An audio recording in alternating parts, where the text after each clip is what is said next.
ngồi hay tụt in công quỷ rồi update lúc này hay cái mùng hiền công siam hi ê diak kal fimkhur ngai cái bạn tuân lên khi người tụi ai nón veng lại công thar siam hi anh nào về đâu avangin người tụi te lirthei về vác te kan tlan fimkhur đâu ta po ngai om me hey kan mong hian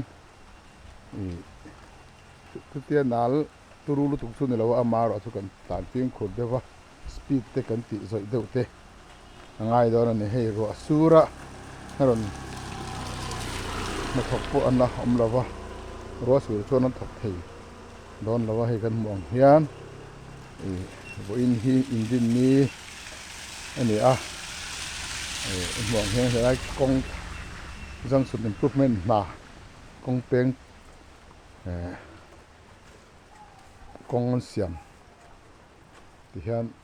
ngai ro asura diaka zo nong lampan chho na te temple lampan na te po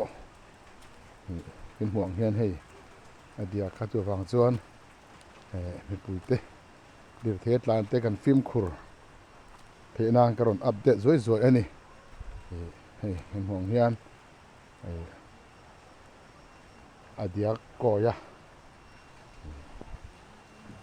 ro tui tam lai te chon anal lo zo ka an sur bang an rei deuh khan anal dan hi azuala ni hi kan mong hian hei chu veng chu mi pui te le ai non veng kan tu te